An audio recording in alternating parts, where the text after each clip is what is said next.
Assalamualaikum Assalamualaikum warahmatullahi warahmatullahi wabarakatuh. wabarakatuh. Perkenalkan, nama saya Muhammad Fauzan Sakib dengan NRP 2330101149 bersama dengan teman saya.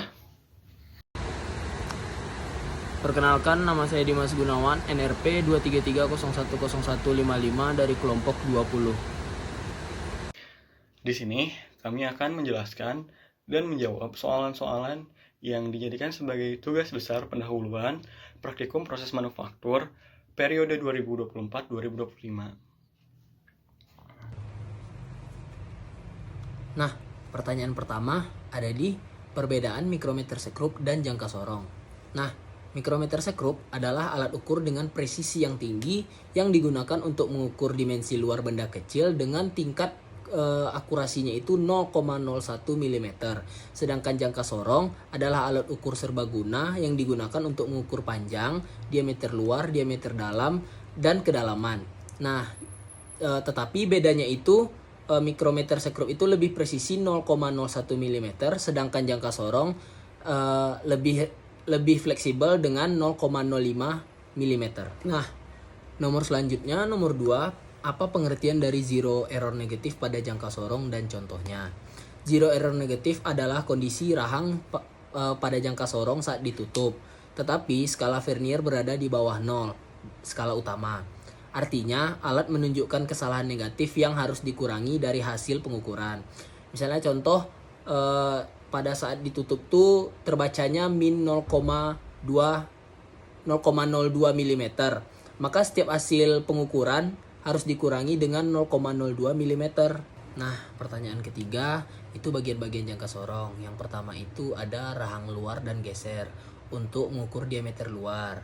Nah, yang kedua, rahang dalam untuk mengukur diameter dalam. Kemudian ada batang ukur untuk mengukur kedalaman. Yang keempat itu ada skala utama dan skala Vernier untuk membaca hasil ukur. Nah, yang terakhir itu pengunci, yaitu sebagai penahan posisi rahang setelah pengukuran. Nah, pertanyaan nomor 4 ada jenis-jenis mesin milling. Nah, yang pertama itu mesin milling vertikal. Poros utamanya itu tegak lurus ke meja kerja.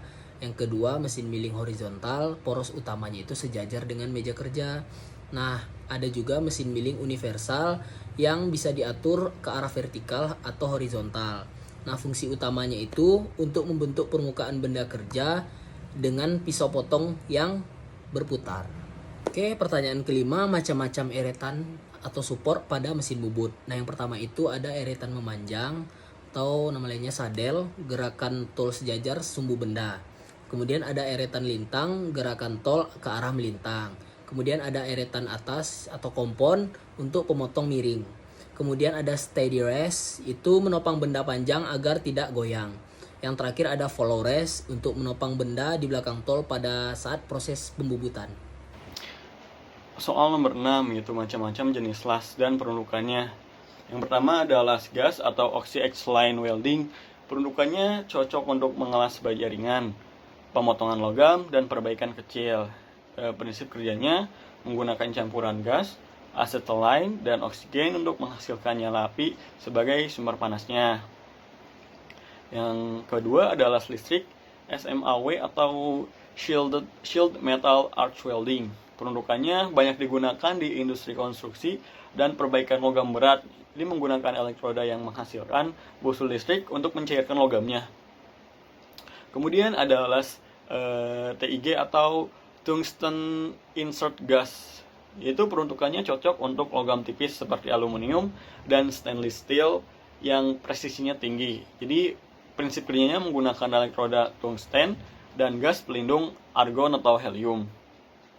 Kemudian ada las MIG, yaitu metal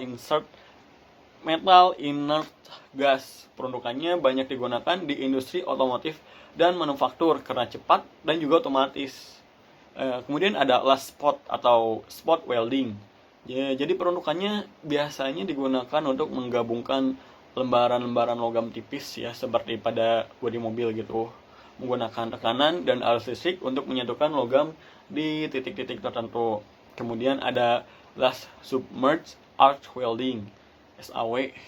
Itu peruntukannya untuk pengelasan plat logam tebal di dalam industri berat. Jadi prinsip kerjanya tuh busur listrik terbentuk di bawah lapisan flux, kemudian meminimalkan percikannya. Soal nomor 7. Apa yang dimaksud dengan SolidWorks? Nah, SolidWorks adalah perangkat lunak CAD atau Computer Aided Design yang berbasis 3D yang digunakan untuk membuat, memodifikasi, dan menganalisis model desain mekanikal. Nah, software ini banyak digunakan di bidang teknik, manufaktur, untuk merancang bagian mesin, perakitan, atau assembly, dan gambar kerja teknik. Soal nomor 8, yaitu tools-tools yang terdapat pada SolidWorks. Jadi, pada SolidWorks itu terdapat tools-tools berbagai macam. Salah satunya itu Sketch Tool, di mana Sketch Tool tuh terdiri dari line, circle, rectangle, spline, trim, dimension, yang digunakan untuk menggambar 2 dimensi. Kemudian ada Feature Tools, yaitu seperti Extrude Boss, membuat objek 3 dimensi dari sketsa 2 dimensi. Kemudian Extrude Cut, memotong bagian dari objek 3 dimensi.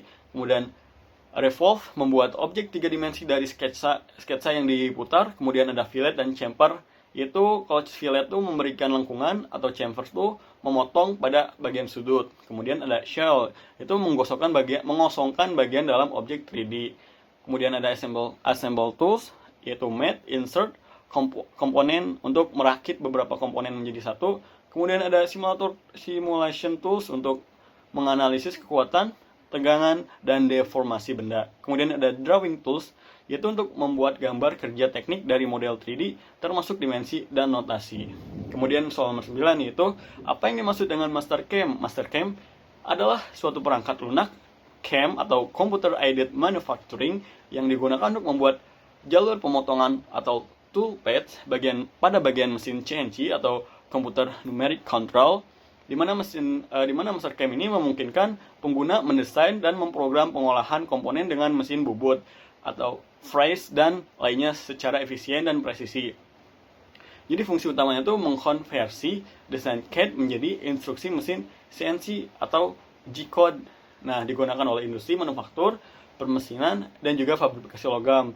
Jadi di CNC itu kita bisa mensimulasikan terlebih dahulu sebelum menuangkannya ke dalam mesinnya yang sesungguhnya.